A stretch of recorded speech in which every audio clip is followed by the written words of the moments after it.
Ooh, did anybody else see that Lost in Space trailer for Netflix? What the fuck?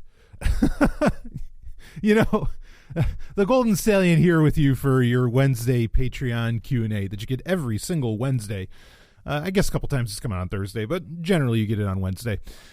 I watched it. I don't know if I'm going to link to it in the show notes. I mentioned it on Twitter anyway.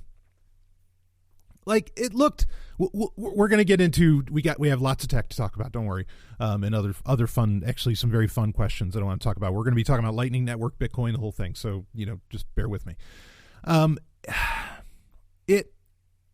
thing is that I watched this trailer, a couple minutes long, fairly lengthy trailer, obviously because it's coming out very soon, I think in April, and we knew about this. Like, I was on board with it, that they're going to do a Lost in, they announced a couple of years ago that they were going to do a Lost in Space reboot.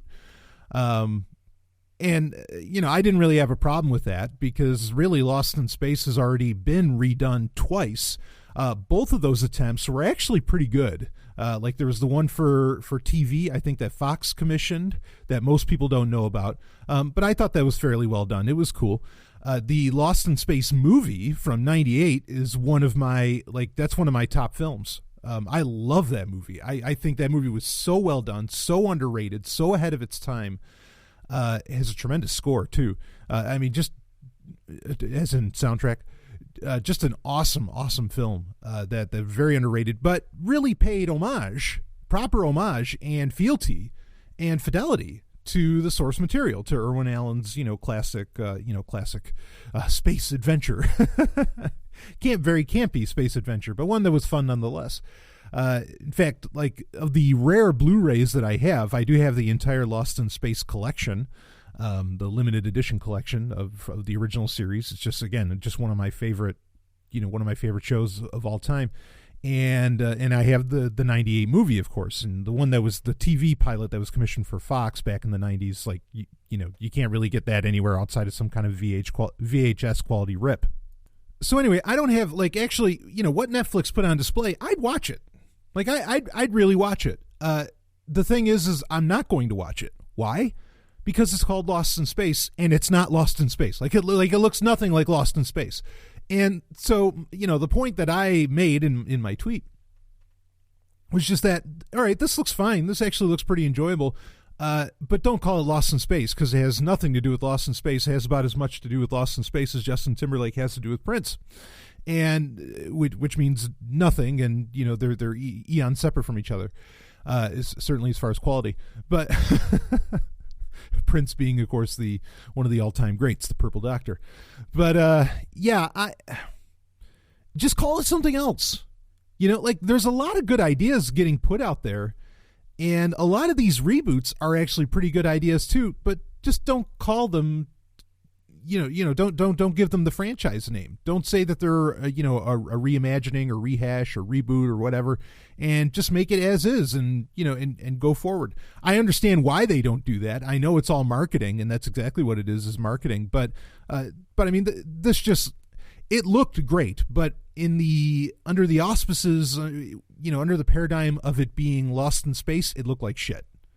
That's the bottom line. We didn't even get anything, maybe the character was there and we just didn't know. We didn't really get anything of Dr. Smith, which is, arguably, everybody thinks Will Robinson. No, Dr. Smith is, and of course the B9 robot is what made that show what it is. So, no, whatever.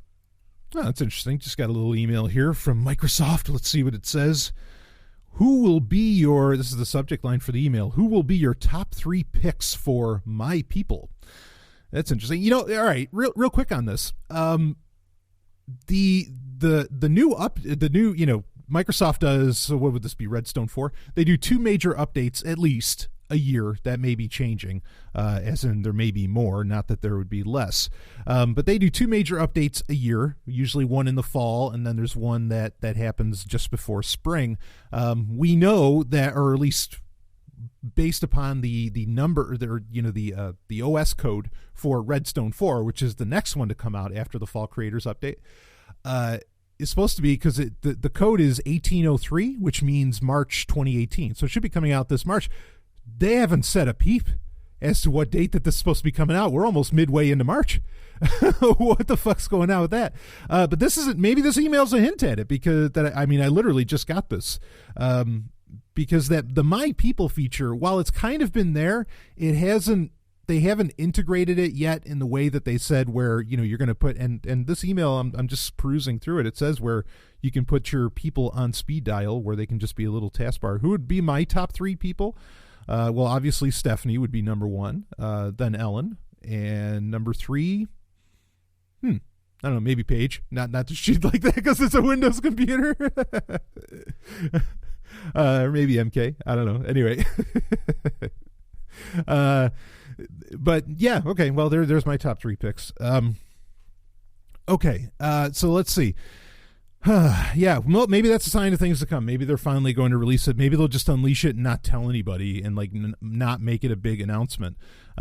Which I could, because usually when they do their major OS revisions for Windows 10, they're not ready for all devices upon rollout, and enterprises aren't usually rolling out first day anyway. So maybe they're just going to shock everybody with it. But I don't know if that's necessarily the best path to go with that either, to kind of solve the problem of the fiasco that is often the release of these major revisions. Really, I think they should bake it down to maybe 1 a year, but now they're planning on potentially doing more. I mean, when these revisions come out, Redstone 4, of course, then come fall to be Redstone 5 or whatever they decide to name it.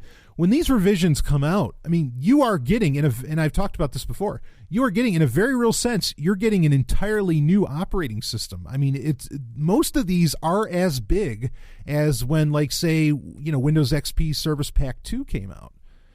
Which was huge. I mean, that really turned it into an entirely other operating system in a very real sense. So anyway, I'll be keeping an eye on that. Something else to keep an eye, or for you to keep an eye on. So the live Q&A for March, we're actually going to have to do mid-March. Okay, meaning like next week, and it's going to have to be on a weekday. I know a lot of people liked it when it's on Sundays or whatever, but honestly, I'm usually only seeing, as far as in the actual during the live Q&A, and it's awesome. It's dynamite when we're all interacting, but it doesn't really get into the double digits when we have 100 and some odd patrons. So I do want to find out really for everybody what is the best day of the week that they think that works. Is it the weekends, or is it would a weekday work better? Because I can do a weekday. But next week, what we need to figure out is we're either going to do it Monday, Tuesday, or Wednesday. So that means either the 12th, the 13th, or the 14th, Monday, Tuesday, or Wednesday. And I need you to let me know which one works best for you. If I don't hear from people, well, I'm just going to pick one. I'll just, come maybe Friday, I'll just say, okay, we're doing it on Wednesday, but if just to give you the option, what works best for everybody, and maybe everybody will choose a different day, and then we don't know. But if you want to let me know what day next week, again, either the 12th, 13th, or 14th to do the live Hangout Q&A, you let me know. We'll make it happen. So, okay, all that opening BS aside, let's. Well, all right. One last thing. One last thing. There will be the book review. Got some great response from the book review I did for Ira Levin's This Perfect Day that came out on Monday. Honored that people enjoyed listening to that. Not every book review is going to go to where, okay, what does it mean for everything that's going on in life, the universe, and everything, that book, I think, pointed at some very real near future possibilities of where Silicon Valley wants to go. And I mean, it was just an enjoyable book anyway, but regardless, not every book review I do is going to get into that much philosophy. Perhaps sometimes it might just be something fun.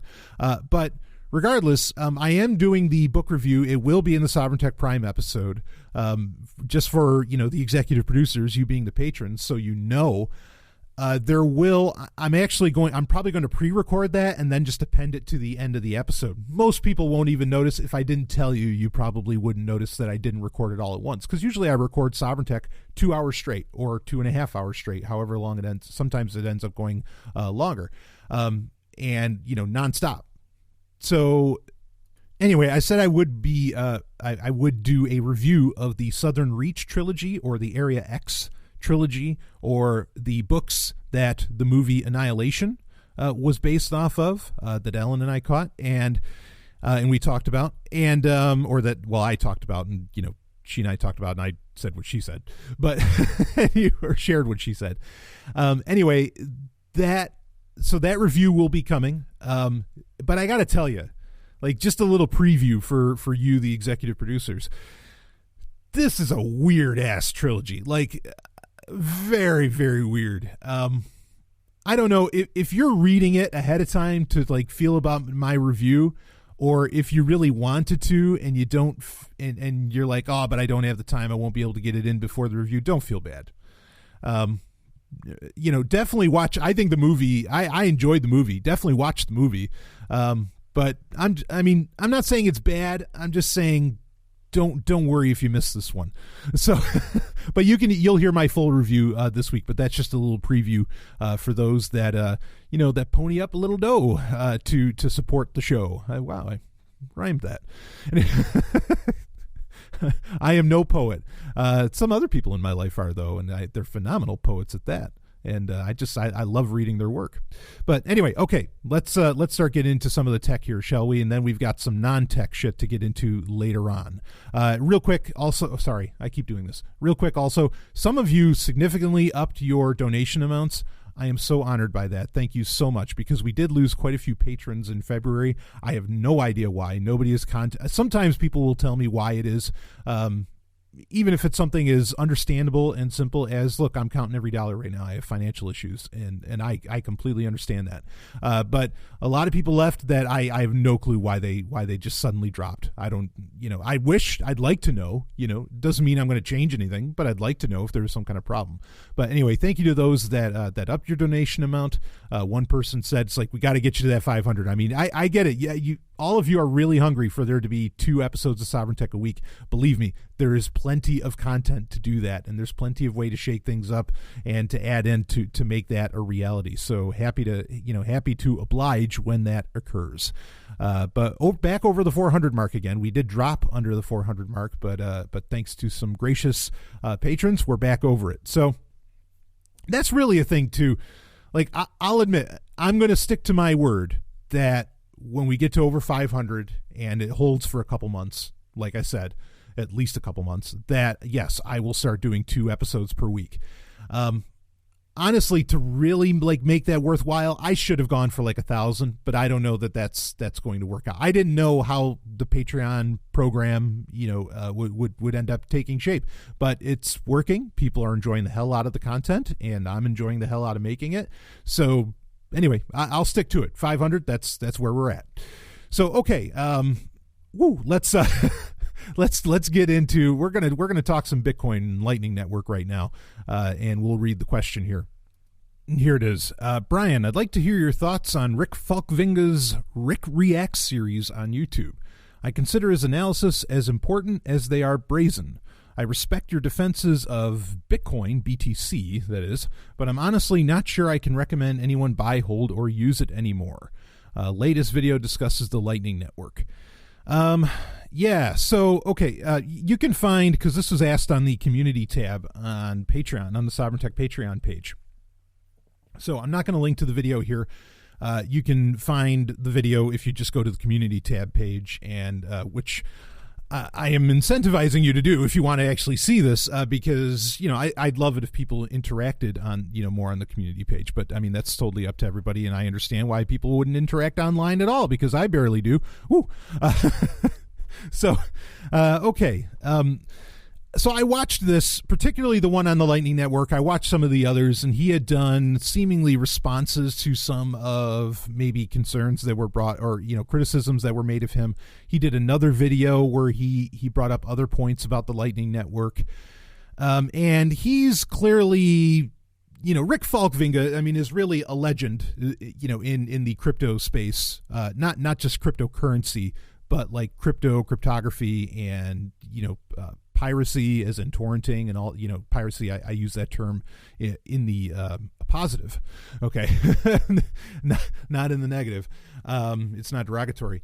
And I mean, he's a guy that for all intents and purposes, knows his stuff. And is a well-respected person. I mean, he's kind of quasi liberty oriented, kind of. He does play politics, which I don't agree with, but whatever. That's not something I'm going to hold against him as far as his technical analysis goes on things. Not really, anyway. So first off, So, all right, I don't want to start off with that because it feels like I'm attacking the messenger, and there's no need to attack the messenger to kind of make the points that he brings up. So he brings up quite a few different points. He has 4 major points, especially in this video, as far as what are the dangers of the Lightning Network. And basically, it boils down to it's not simple. There's an adversarial problem, which we'll talk about that, and that it's potentially, well, he doesn't even say potentially, he's just saying it is centralized, and he also raises concerns about legality, and that partly has to do with the centralization part. So his 4 concerns really kind of play off of each other. Okay, like I said, I don't want to start off like knocking his presentation style. I thought that this was kind of ugly. There's a point where he uses a clip of from a movie of Nazis and Hitler all sitting around a table talking to each other, and he puts in the subtitles as like the Bitcoin core team. This is that kind of marketing is one of the and that's what that is. Okay, is one of the major problems I have with Bitcoin Cash to this day. Is that I mean that like there is no look. The Bitcoin core team aren't Nazis. Just like I don't think the Bitcoin Cash team are Nazis. Okay, like that most people should have seen that and instantly said to him, "Whoa, you just went too far." Like let's not take this there. And I didn't find it funny either. Especially when we genuinely have Nazis back in the world, or maybe they never left, but at least they're in public. We have, we have people that proudly, wave a literal flag of being Nazis, and there's a lot of them, including in America, not just, the neo-Nazi issues in Europe. So that's very much strike one. I mean, and I can't help but bring it up because that's really strike one against Rick's presentation. That was ugly ass shit. Okay, to like even there's no point in even bringing that up. But anyway, let's start talking about, kind of the technical issues, and they're not exactly the most technical issues, but the technical issues that he brings up. First thing he mentions is that this is really experimental and people are losing money on it. Yep, it's experimental. So is Bitcoin. How long has Bitcoin been in beta? I hate to use this phrase, and not everything needs to be an argument, but that's not an argument. Like, it's experimental? Yeah, no shit. So is the entirety of cryptocurrency. I mean, this is why I argue for, and look, okay, I'm kind of getting like, I'm putting the end game in the front here. Okay. Because here's the thing, like, so if Rick is saying don't use Bitcoin, what is he saying use? He doesn't bring up any solutions. Okay. Now, if this is just some kind of like, Trojan horse way of, and I mean Trojan horse in the metaphorical sense, not in software sense. If this is some Trojan horse way to get people on board with Bitcoin Cash, this is ridiculous because most of his arguments work against Bitcoin Cash as much as they work against Bitcoin. This is my number one problem, is that the bulk, here's my other number one problem, is that the bulk of people that are attacking Lightning Network and are attacking Bitcoin Core are just trying to get people to go to Bitcoin Cash. When, look, I'll agree. There's some of what Rick Falkvinga says in this video that I completely agree with, that are genuine problems and that Lightning Network is not solving. I am on board. But And I'm a lot of arguments that the Bitcoin Cash team brings up against Bitcoin Core. I actually agree with Bitcoin Cash. However, that doesn't mean the answer is Bitcoin Cash, because those arguments, could be used to really justify the use of just about any altcoin. And why not? Use Zencash, use Zcash, I don't know, go use Litecoin, go down the list. Like that's fine. Like, a lot of, let me make this clear right out front. I'm not going to defend, I'm really not like, yay, woo, defend Bitcoin so much. Okay. I'm just saying that the arguments made against Bitcoin, the answer is not Bitcoin Cash. Okay. The answer it might be, I don't think so, because Bitcoin, you want to talk about, the first thing that Rick brings up is centralization. Okay, sorry. Bitcoin Cash by design is centralized. Or by design, it's as centralized as the legacy banking system, which also, admittedly, towards the end of the video, Rick Falkvinga says that's where a lot of the solutions might be, is within central banks that make it a lot simpler because the market favors simplicity. I agree that the market favors simplicity. But here's my point, is that, like Bitcoin Cash, I don't think solves the issues that Rick Falkvinga brings up. I think there are other coins that can solve these issues. And it's also, the solution's not Ethereum either. Notice I didn't mention that when I was listing off other ones to use. Okay. Ethereum scaling problems are, and a lot of this comes down to scaling, right? The problem, why Lightning Network exists, why Bitcoin Cash is doing what it's doing. A lot of that comes down to scaling. Ethereum scaling problems are coming out in force right now. Everybody's realizing it, that this is or a lot of people are realizing it's a very impractical solution. And Ethereum basically is being held afloat by our ERC20 coins, ICOs. So, okay, it's experimental. People are losing money. Yep, this is true for cryptocurrency across the board. You might as well say don't use cryptocurrency if you're going to say that that's a problem with the Lightning Network. Must be online to receive funds. That's his next point, is that he's saying that for payment channels to work, which are a major part of the Lightning Network, you have to be like the party that's sending and the party that receives have to be online. And if the party that receives isn't online, the party that sends, or at the same time that the party that sends it, the party that receives won't receive the money, and the money it's effectively gone. Like they lose it, they don't get it. So everybody has to be online at all times. This is kind of true. I think there's a vast misunderstanding about how this works, and within the Lightning Network itself, there's a solution. Like there's Lightning Labs, okay, which they created. That's a group developing, within the Lightning Network. They have what's called autopilot, where it actually automates, just like the name says, it automates the process of opening channels, and it can actually hold those funds until, say, the other person comes online. So there's solutions to it's kind of accurate, but there's already solutions for that sort of thing. And this falls to the experimental nature of the Lightning Network and figuring out how exactly to make all that happen. Because I don't want to say there's disadvantage. I don't know if I want to necessarily say there's advantages, okay, to with payment channels having to always be connected. But there's reasons for that. Okay. So, but here's the other thing too, is that a lot of Rick's criticisms of the Lightning Network is based around the concepts of payment channels. But Lightning Network is so much more than payment channels. Like that's not the only thing. That's not the only problem that it's solving.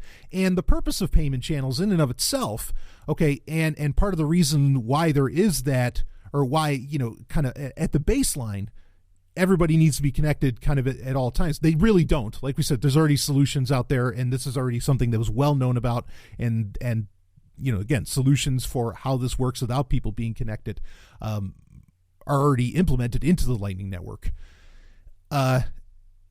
It's to be able to allow for you to buy coffee with Bitcoin, right? Like that's kind of, that's a good analogy of, or case, example of why payment channels are a thing, is so that there's the instantaneous payment and payment in a small amount that doesn't have to be on chain and deal so much with transaction fees, right? Okay, it's a fine idea. Like there's not really anything wrong with it, other than you need to create a system to where not everybody needs to be online at all times, which again Lightning Labs has already solved, and there's other groups working on that, because again, yes, this is experimental. Okay, but we got to figure this shit out. I mean, this is we don't know what shape, because of the openness, the open source nature of the technology, okay, and the ability for, yes, it's not just Blockstream that gets to develop for the Lightning Network. Anybody can, okay, because of that openness of it, you don't know what shape, just like with the internet, just like with Bitcoin itself, you don't know what shape Lightning Network's going to take. We don't know. And that's okay. That's not a bad thing. Like, you want the options for it to be able to take a bunch of different shapes, for it to turn out to have a bunch of different features that nobody ever really planned on. Okay, that's not a bad thing. So the experimental nature, yep, that's absolutely true. That's a reality, but that's not a bug. That's not a negative aspect of it. Okay. And yeah, real money is on the line and you want to be careful. Sure. But that's why, that's part of the advantage of doing shit off chain, is that, you could experiment off chain and then see how, connects on chain. But anyway, I still haven't heard like great answers as to, real security around, again, from being off chain and then, getting back on chain. Well, anyway, this really could be a huge conversation, but I want to stick more to the points that I want to stick to the points that Rick brings up. So the must be online to receive funds. Yeah, it's half true, but with development that already exists, no, you don't need to do that. So it's not really true anymore. Okay, so the adversarial problem. And the adversarial problem is something that he brings up with the internet, and he mentions like with IRC and others. In fact, there's something I love what he says, because I think this is so true. And, listeners of Sovereign Tech know how big a fan I am of IRC. It's you can't get people to really communicate on it, at least not people outside of so much the cybersecurity space or something, but it's absolutely like my favorite place to be. But anyway, he has a quote. He says, "There are no better security experts than those who hang out on IRC." I love that. And it's so true. And obviously Rick knows the space. I mean, because it's an absolute reality. I'm on IRC all the time. Well, I'm not saying I'm one of the best security experts. I wouldn't say that at all. But I just know that's where the real shit's happening. That's where System D is getting built. That's where all the exciting shit's going on. But anyway, so the reason that he brings that up is he's saying how IRC or how Lightning Network relies upon a reactive security model, and he kind of has a point there. And he's saying, like, if an adversary gets involved in the process, as in somebody who's not going to be a good actor, you're going to end up with the bad actor who tries to steal money or tries to attack nodes or things like this, that there's no real security model put in place for that. And it's a reactive security model in that, they'll only handle it when it happens and they won't do anything preventative or proactive. Sure. That's kind of a problem, that you need to have good actors, that everybody needs to be playing nice. And he brings up how, look, the internet doesn't, pretty much relies on reactive security. And it really relies on a lot of levels that everybody just agrees that they're going to play nice. I think this has always been the attitude with Bitcoin in general and cryptocurrencies in general. Is that, I mean, and actually with Ethereum, that's a great example, is that a lot of Ethereum development, various wallets, DAOs that have been hacked, or whatever. I mean, like the openness, the open nature of the technology, again, kind of says, well, we're hoping that you're not going to fuck us, that you're not going to fuck with it, etc. But it's happened. Like on Ethereum, it's certainly happened, which I maybe might point at the fact that Ethereum is not a solution to any of this stuff. But regardless, so much of the way that a lot of cryptocurrencies, the way that they're experimenting and putting in new features. I mean, I think this is true for Dash, for Zencash. I mean, for, go down the list of them again, is really based around the fact that people, recognize it's almost a mutually assured destruction, that they all recognize if anybody really fucks with the system, then everybody's, even the people that did the malicious act, that everybody's going to lose money and nobody's going to have any value left. So sure, like there is this belief that people will just be good actors because their money's on the line, and nobody can do anything about it. So yeah, I there's nothing.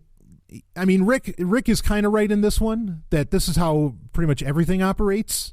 And it is, and it's kind of a concept of, or it's kind of a play off of mutually assured destruction. And I'm not saying that's a good idea. I agree with Rick that there should be some other security model there, but nobody knows what that is, and like he even brings up with the example of IRC, like, people haven't been able to lick it for 30 years. Well, right. Nobody's been able to lick it for 30 years. So what do you want to do? Do you just not want to do Bitcoin? Like I don't, or you don't want to do cryptocurrencies at all? Like, run this by me. What? And that's part of the problem, is that the only solution that he brings up through this whole video is at the end, where he says the solutions are with the central banks. I can't agree with that. Like I just can't. I'd rather, I mean, that goes back, you want to play out sayings and quotes. That goes back to, what's better, a safe tyranny or a dangerous liberty? Give me the fucking dangerous liberty every single day, just because at least then I have the option to try these things and not have to be relying on another party. So yeah, I get his point with the adversarial problem. That's a very real problem. It's a long known problem in much of cybersecurity, but it's something where there aren't always great solutions. I mean, that's the reality. And you just, to some degree, kind of deal with it. So the other thing that he brought up, a couple of these, or one of the main things he brings up, is that there's like the centralized nature, where there's these main hubs of Bitcoin processing, okay, where that the payment channels will rely upon. Like, it's kind of a 3-stage, where there's your average user, then there's like more of the businesses involved in Bitcoin that are using the Lightning Network, and then there's kind of the main hubs, maybe the mine or something like that, that are in the center of all this, that make the Lightning Network kind of go round and round. This is kind of already how Bitcoin is. And also, it's exactly how Bitcoin Cash would operate, or will operate. And in fact, by Bitcoin Cash's own proponents, they've said that, they're only being 60,000 some odd, or, they're being like, so what Craig Wright said, idiot, what he said was that, this, because against the arguments against Bitcoin Cash, that centralization, the kind of centralization that Bitcoin Cash would incentivize by, the fact that people can't have entire data servers and, 500 terabyte hard drives in their closet or something, or they can't have data centers in their closets. He effectively said, he's like, well, that's fine. He says the legacy banking system only has or functions beautifully on just 60,000 nodes, effectively, was his point. And it's like, wait a minute. So you're saying the central or the legacy banking system is decentralized enough for you that's okay? Like, it was the dumbest statement I've ever heard. But Bitcoin Cash is kind of aware that, yeah, this is the direction it's going to go when you increase the block size, is that you're going to have this kind of like centralized area for things. And I mean, if the Lightning Network operates on this, I mean, it's not exactly the same thing as like master nodes or secure nodes or things like that. But I mean, it does smack similarly of how Tor and VPNs and stuff like that would operate. And I don't necessarily have a problem with that model, but let's be clear here that the Lightning Network, okay, that's how the Lightning Network's going to work, but at least Bitcoin and the store of value can still function more or less independently of that. Okay, and everybody could still, have the Bitcoin core client and everything, and if they wanted. I'm not saying that that's even how it's going to work out. I mean, Bitcoin does have a centralization problem where it's being centralized. Once again, my main point to bring up to you is that, sure, some of what Rick Falkvinger has to say is accurate. However, and some of what, a lot of criticisms against Bitcoin are accurate. However, that does not mean the answer is Bitcoin Cash. And that does not mean that Bitcoin Cash is actually Bitcoin. That is in a world of very, very foolish statements by benighted people. Benighted just means unenlightened. That's pretty high on the list. That's ridiculous to try and make that claim in ridiculous marketing. So anyway, and I don't know, I mean, the patron that asked this, the Sovereign Tech patron that asked this, I don't necessarily know where they stand on Bitcoin Cash or anything like that. I mean, if the point in bringing all this up is you're making an argument for, say, Dash or some other kind of altcoin, I understand. Like, I think that's a very fair thing to do. But if this is more like, I can't recommend Bitcoin Core, but I can recommend Bitcoin Cash. Oh no, Bitcoin Cash falls prey to almost every problem that Rick Falkvink is bringing up. It really does, especially the centralization issue, which he claims to be a major issue. Now, Rick Falkvink, like I said, he plays politics, and so he brings up the legality around this, saying that effectively, you're going to run into, say, these nodes, these major nodes for the Lightning Network. They are going to run into AML regulations and everything going on, in whatever country they happen to be in, etc., because these are going to be central points of failure. That's why you want decentralization in the first place, is to get rid of central points of failure, which are a major security and robustness risk. Okay. Yeah, I mean, that could happen, but then people will just move to another country. And you're already seeing it today where, like Brazil said that they're not going to charge taxes on any cryptocurrency company for like 5 years or something. I mean, other countries, they're going to recognize the wealth that can come into their country if, like a business or, any kind of actor involved in the Lightning Network is playing ball in their country. I mean, like this isn't going to happen this way. And are they going to have to constantly move? Yeah, maybe. But then that's why we want a decentralized network in the first place, is so that they can move around. And if they're part of a more centralized aspect of it, well, I mean, then again, this is one of those areas where, sure, I understand the arguments against Bitcoin in general, that maybe it's not so decentralized. Well, then, then we look at altcoins, not Bitcoin Cash, even though that's technically an altcoin. I mean, it really is. It's an altcoin. We look at others that have, maybe wildly different models. Again, this is all experimental. Every aspect of the cryptocurrency space from Bitcoin down is experimental, and we're figuring this shit out. Okay, and great. That's why I like so many coins to be out there. That way we can do these experiments and we can figure this stuff out, and we can see, and people can learn from Bitcoin. If the Lightning Network gets shut down by regulation somehow, which I don't see happening, but if it does, or if Bitcoin in general somehow got shut down by regulation, which I can't see happen unless we were talking about Bitcoin Cash, where yes, there would be very serious. Eventually, there would have to be major data centers that would be centralized, that you can't just necessarily move, perhaps, that would be an issue. But if that happens, well, then other coins, other tokens, other cryptocurrencies learn from what happens, and people move on. And hopefully people can get their stores of value, out of harm's way in a short period of time. But then also that's why, I mean, look, this is before cryptocurrencies. Investors know to diversify their fucking wealth. Okay, because this shit can happen with anything, not just cryptocurrencies. So you diversify and hopefully you survive, if that sort of thing happens. But that's a danger with any kind of money. Okay, any kind of store of value, that is a danger. So anyway,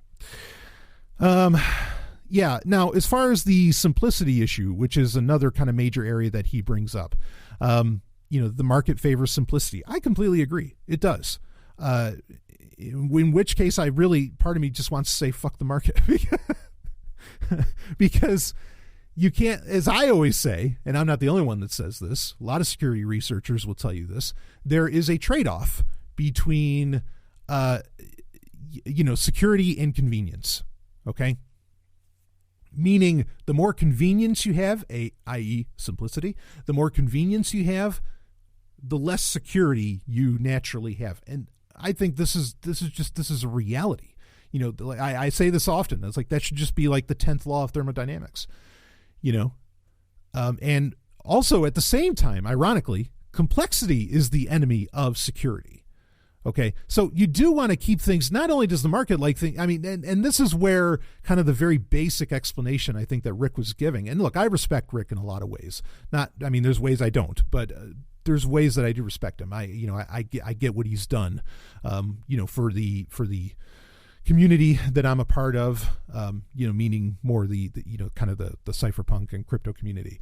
But anyway, when I say that complexity is the enemy of security, here's the thing. It's not, when he's saying simplicity, he's talking about simplicity of use. Okay. I mean, granted, there is some complex code involved here. And in fact, I would argue, like, this is one of my major problems with Ethereum, is that it is incredibly complex code, an incredibly complex system. Not that it's not simple to use, that it's not really simple to implement so much. Okay. And that's a real problem, but what he's talking about is ease of use.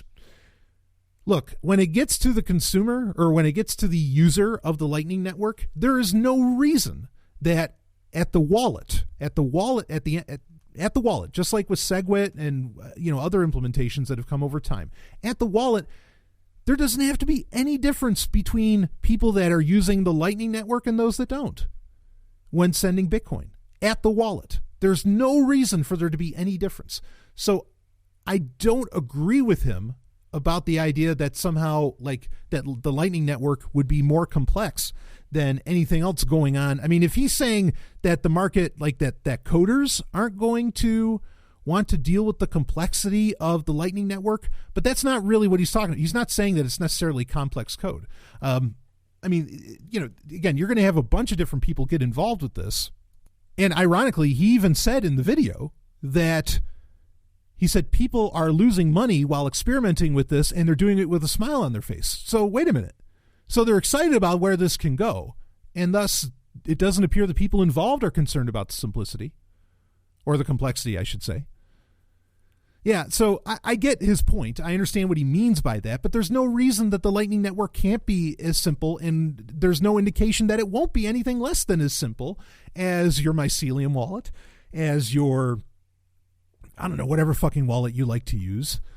So again, this is an area where I don't agree with him. So much of, I think, of lack of adoption, if one is even concerned with adoption, because I'm really not, the average person just doesn't give a shit.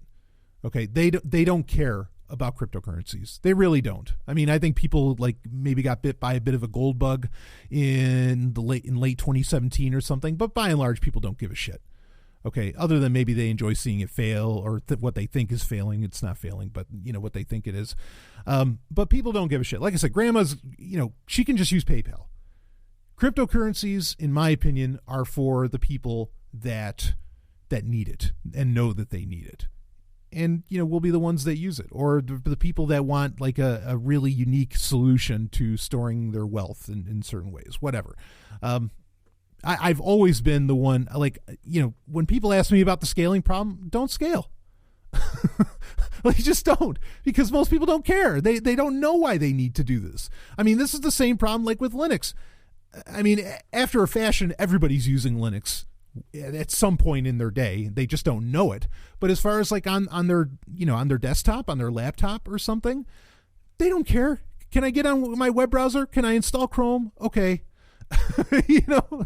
Which is a terrible idea. But I mean, like, they don't care.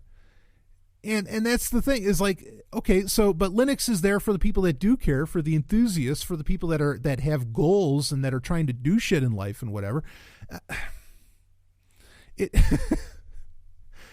I get these. I understand the arguments. I understand so much of Rick is bringing up, and what a lot of people bring up, especially when it comes to scaling and everything. But I think so many people just have the absolute wrong mindset as far as that goes.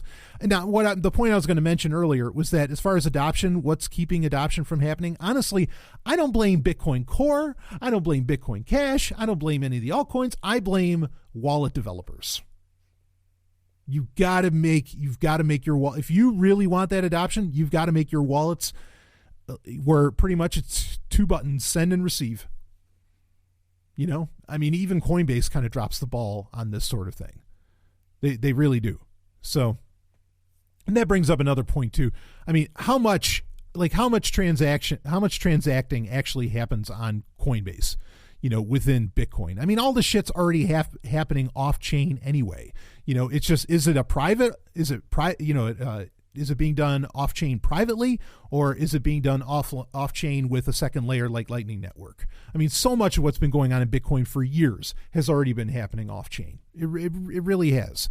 So, I mean, and I think it's by leaps and bounds the amount of transacting that happens with Bitcoin effectively happens off chain. It doesn't even happen on chain. So, yeah, there's already centralization, and so anyway, okay, let me wrap this up because I do want to get to other things and I don't want the show to go, that much over an hour. Okay. Yeah, again, the simplicity of all of it, the market favors simplicity, sure. The simplicity of all of it, and even a lot of the security, a lot of that can be handled at the wallet, okay, at the user end, not so much at, necessarily, at the coding level or the business level, whatever, okay. But bottom line is that my solution, if I were to give an answer, would not be the same as Rick's, where he says, well, central banks have the solutions. I think the solution is, and this is kind of playing off of the wallet aspect, is you create regional currencies, where there are regional setups on how things can get used. And those regional currencies can be easily exchanged. And this is almost like a payment channel in a very abstract way, but not really, because it's a completely separate token. But that token, or that cryptocurrency could be easily exchanged between other cryptocurrencies. That way, if there was some kind of crazy regulation that happened, you could easily switch out with stuff, and there would be very, I would say, simplistic, software, kind of like a wallet or something that would allow for that very quick exchange between the the multitude of cryptocurrencies out there. But the best way to make it happen is just to have regional setups. And that only makes sense because you have different, so many towns and, I don't know, geographic areas and everything really have different needs anyway. This is a very old argument of mine, and why I think that there will always be thousands of cryptocurrencies and not just Bitcoin, is that there's just a lot of different needs that people have in a lot of different areas. I'm glad, globalization, yeehaw, okay, but still, when the reality strikes, there are, just based upon, again, geography and cultural aspects and, everything else, like there are just different needs for different currencies. There really are. I mean, when we're talking about currencies that, again, when it's dumb US dollars, okay, there aren't a whole lot of challenges that you necessarily need to solve, right? Okay, because the dollar isn't also the transmitter. But when the cryptocurrency is both the store of value, it's both the money and the transmitter, then you do have to address the reality of the geography and, or, the cultural climate, the legal climate, or whatever. I mean, I don't want there to be a legal climate, but you get my point. You do have to address those issues. Okay. With that. And I think that's always been the real answer, is just for there to be regional currencies, to solve scaling and to solve a lot of these other issues and security and things like this. You have regional currencies. You can have Bitcoin be the digital gold that so many people have said it has become. Again, that's something we didn't know Bitcoin would become. But that's the point, is that with open technologies, you don't always know how they're going to end up. You don't always know how they're going to end up, be used, or what they're going to morph into eventually. It's morphin' time. Woo! Okay. So I'm not going to defend, I think there's parts that Rick gets wrong. I think there's parts he gets right. I'm not going to sit here and defend Bitcoin, but I'm also not going to sit here and say the solution is Bitcoin Cash. I'll never say that. At least I can't imagine ever saying that. Because, if we're leaving Bitcoin behind, well, then let's go to where, there's serious security and anonymity improvements done, currencies that use zero knowledge proofs. I don't care which one, okay? Or some kind of implementation like that. Great. Let's do that. Let's go look at that. And, yeah. So, okay, that's it for that. I hope I answered that. It was a great question. I found viewing those videos to be very interesting from Rick. And, I'll be keeping an eye. I'll probably watch future ones and see what he has to say. But so far, I'm not pleased with the solutions that he offers. Some of his points are sound, but I'm not very pleased with the solutions. But that, I suppose, falls under personal taste and opinion on my part. Okay, let's get into some other questions here. All right, so let's see here what we got. This is also from the community tab on the Sovereign Tech Patreon page. This may or may not, here's the question, quote, this may or may not be a too personal question for an upcoming Q&A, but I'll ask anyway. Do you say math or maths? I love this. Great guy, too, that asked it. So I say math. So where this comes from is in more or less, and I've traveled the world pretty good, so I've heard this kind of both ways, but pretty much in the Commonwealth, that is in the Commonwealth is, Britain, Australia, Canada, more or less. Anyway, those countries, the remnants of the British Empire, and because there's more. But anyway, they will say maths generally with an S at the end, okay, when they're talking about mathematics. As to where in America, a lot of people say math. Now, I've certainly heard plenty of people in America say, maths, not just math, like check your maths or something like that, instead of just check your math. As you would hear, like, check your maths is what you would hear more in the in Commonwealth countries. So here's the thing, is that to explain this a little bit, and I don't know where this came to light, this question, but this is an age-old argument. Okay. It would seem to make sense that, so with the term mathematics, that is a singular term.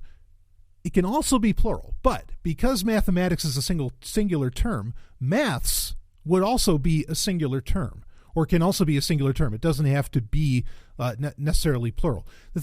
Either way, and this is a real issue, like either way you shorten it, the term mathematics, which again can be singular and plural, either way you shorten it, it can also sort of be singular and plural. So so it doesn't really matter, like there's no right or, they're both correct. There's no right or wrong way really to say it. And it's not a matter of tomato.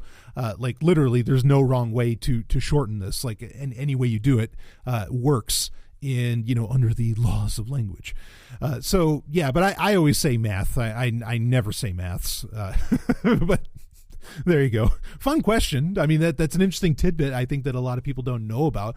But I've certainly, in fact, I dated an American woman that said maths all the time. But I think that's because her father dealt a lot with people in Britain. So, but anyway, that's a whole other story. So I always wondered about that. And there's times understand this with me, and this is just me.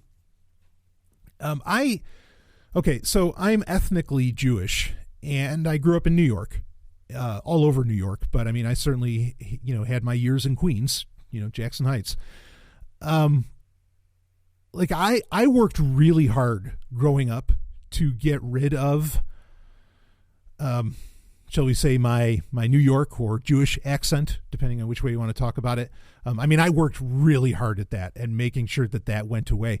And like in high school, I experimented with a lot of different things. Like I even experimented with, sort of Canadianisms, like instead of saying about, I would say about, just to like try and get and sometimes I would do really dramatic, not dramatic as in like William Shatner with pregnant pauses or something where it's, I can't seem to find what I'm looking for, nothing like that.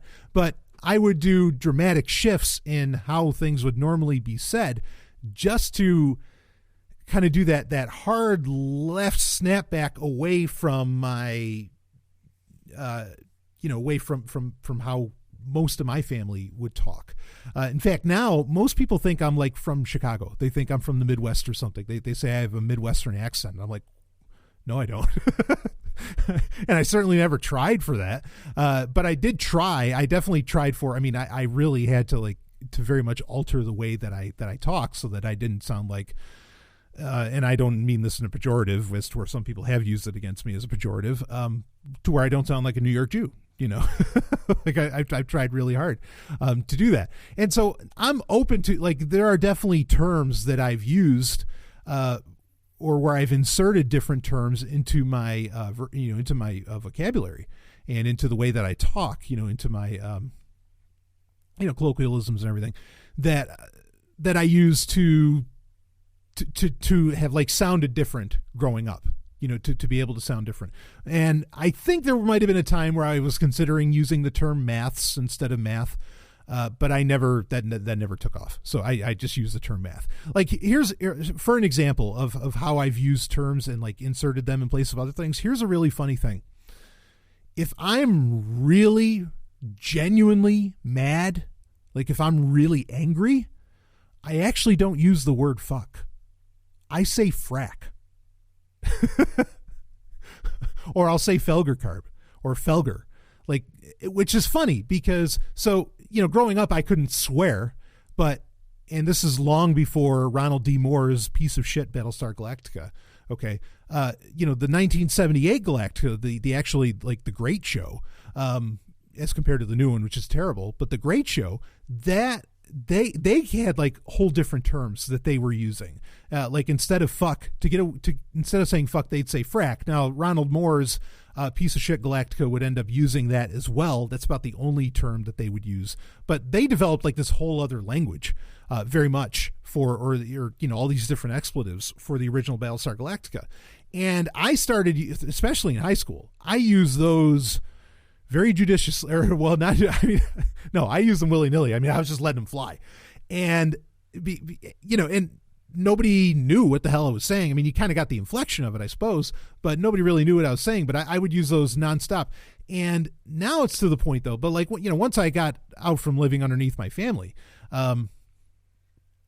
then I started saying fuck and everything else all the time. Like when I got my first apartment, whatever, even really when I was 16, 17, I started swearing I would start swearing more normally when I was away from the house, shall we say. But yeah, anyway, so the thing is that what the byproduct of that is that now when I'm genuinely mad, I go back to my, shall we say, baser instinct, which is actually to say frack or felger or felgercarb, which is what they would say on the original great Galactica. So yeah, funny thing how that all works out. You really can train yourself, to use those terms and to change kind of your accent and stuff. And, I've definitely been a part of that. Okay. I did not expect that conversation to go that route. There's a couple other things I want to talk about.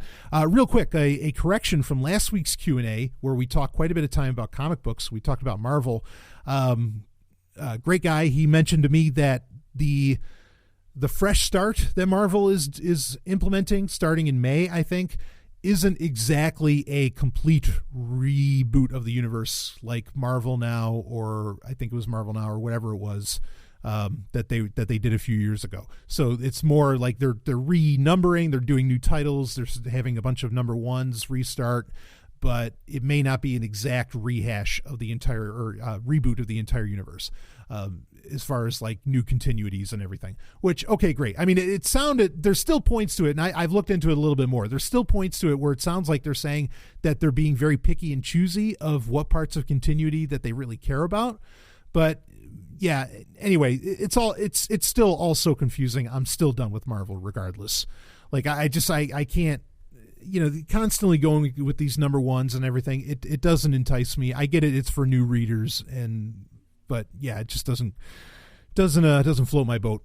So, okay. But anyway, just wanted to put that correction out there that it may not be an entire continuity reboot. It's just, going back to number ones and doing a renumbering. Okay. Next, let's get on to another one. And this one's kind of fun. So I definitely want to get it in. Says, so I've had male pattern baldness for years. My wife trimmed my hair and the guard fell off. I'm guessing off the trimmer. So guys who go bald, do you keep it buzzed short? Do you shave it? Electric or blade? Is the scalp naturally shiny? If not, what do you do? Okay. So I have been shaving my head since I was 17. And that partly because I've had a receding hairline since I was 15. And also partly because it was a pretty rebellious thing for a little Jewish boy to do. But anyway, regardless of the reasons behind it. So do I keep it buzzed short? No, I shave it. I shave it all the way. I do use a blade. Electric, the thing is that the skin at the very top of your head, of your scalp, can be like super, super sensitive.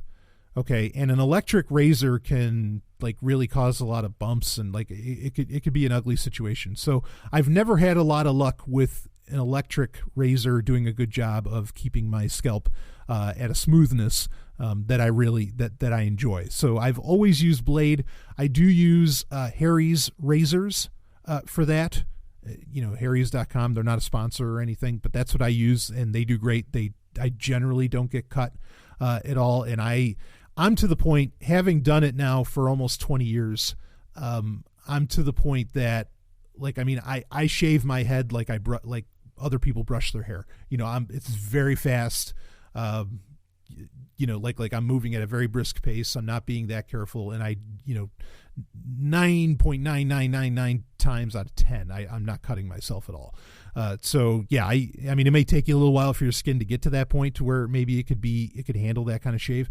But yeah, I do use Blade, which I wish I could use electric, because I actually, I have to keep it at the level of smoothness that I like. I actually have to shave pretty much every other day, if not every day, if I wanted it at that perfect level. But oftentimes, I go whole times where I won't shave for, until we have to go to some party or some event or something. And it'll get a little wolfish, but or that's what I call it. Anyway, is the scalp naturally shiny? This depends. Some people do have a naturally, their scalp's kind of oily, and so they have a natural shine. I don't like a shine, because you're going to be I can handle a joke, but you're going to be the butt of a lot of jokes. They'll do it anyway, even if your head isn't shiny. But you're going to get, I can't see from the reflection off the top of your head. I don't care for shiny. I'm fine with it not being shiny at all. So, that's just my opinion on that. I don't know what to do as far as getting a natural shine. I know that there are various oils and creams and other stuff that people will put on their head that create that. I don't know what those are, because I've never wanted it. I've just never really wanted that to happen, so I can't really speak to that. But yeah, I just take a blade to it, every other day or so. And I used to, spend a lot on razors because of that. But now that I have my beard or my goatee, that's actually saving a lot, as far as, because there's a fair part of my face now that doesn't have to be shaven, unlike, as compared to the rest. So, yeah, there you go. That's what I got. Bald is a tough thing. I'll say this. Bald is a tough thing to pull off. I'm not, and this isn't just coming from me. This is coming from just about any woman I've ever talked to about this sort of thing, about bald guys, is that their claim is, you can ask them, most guys can't pull it off. Most people can't pull a Patrick Stewart. They can't do Captain Picard, I've heard this my whole life, that there are very few people. In fact, I think Stephanie even recently said it on a Sex and Science Hour, that I'm one of three guys she can even think of that can 3 or 4 guys that could pull off, being bald, or maybe 5 guys. I don't know. It's tough. You've got to have, and there's something to be said for, you could wear a hat a lot if you wanted, because some guys will have they might have the right shaped head for it, but then maybe they have the ears that kind of jut out oddly, and that gives can give a strange look. They look like one of the Watchers, speaking of Marvel Comics. But sure, Stone Cold Steve Austin, Patrick Stewart, Goldberg, Vin Diesel, all these are all people. The Rock, I think, can pull off bald, even though he looks better when he has hair.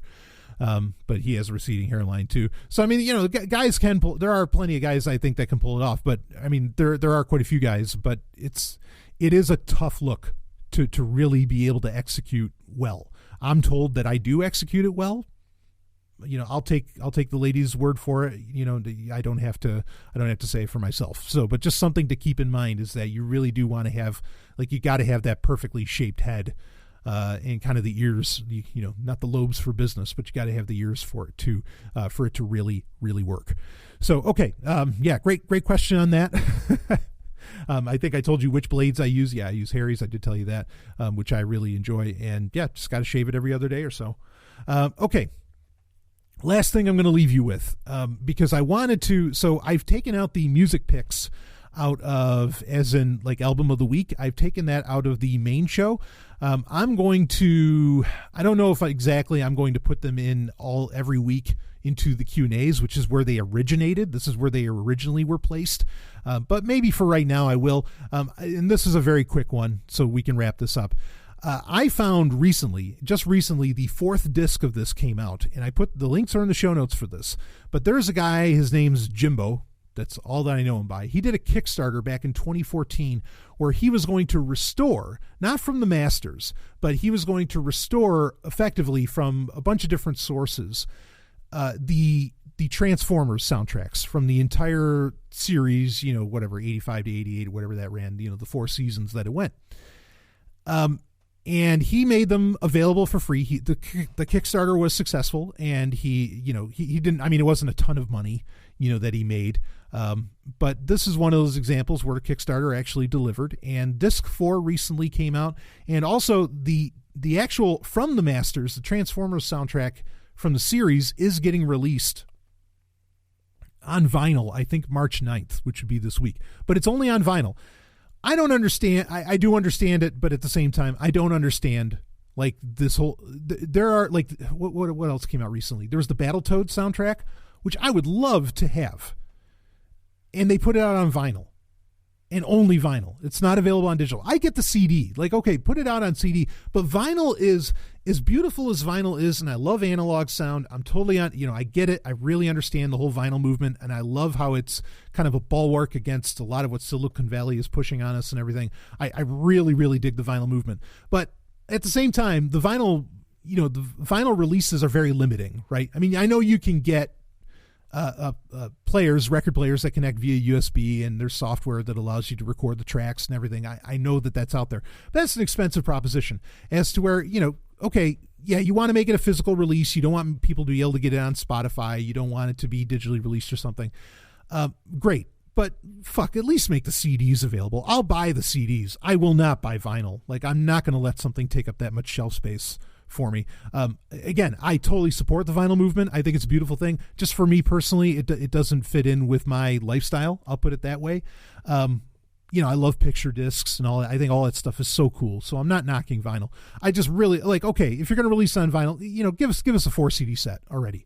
But anyway, if you want the Transformers music, and Jimbo did a great job as far as the restoration goes, do check it out. I put the links in the show notes for it, but it's all for the entire Generation 1 series. And it is just, if Transformers means as much to you as it means to me, you might cry while listening to it. It's so beautiful to hear everything. And he put in fucking everything. It's amazing. And he's released, it's released for free digitally because obviously he can't really make that much money off of it. Otherwise he'd run into copyright issues. But do check this out. Link is in the show notes for the Transformers Restored Generation 1. And again, it's a 4-disc or 4-album set, and it is beautiful. Lots of great stuff to listen to. Just phenomenal. So, okay. We'll wrap things up here.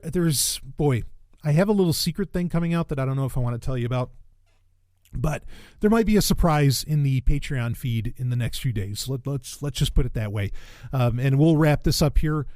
Real quick, if anybody has any issue with what I said about Bitcoin, or if I somehow misrepresented what Rick Falkvinga said, please message me or say something in the community tab on Patreon, email me, whatever. Let me know, and I'll bring it up. Just like I got corrected about the Marvel thing with the fresh start. Just let me know, and I'm happy to be wrong. Okay, I don't want to be wrong because, my reputation's on the line, but I'm happy to be wrong, and I'm happy to correct myself as soon as possible. I'll do it right away. Unlike a lot of other podcasters, I completely admit when I'm wrong. So anyway, just let me know if somehow I misrepresented something. But I think I hit the high notes. And again, the solution is not Bitcoin Cash, but I'm open to the solution being other altcoins. So, okay, that's it. Woo.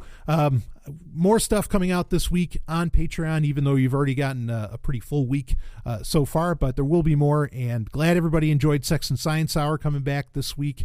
That's it. I will see you on the other side.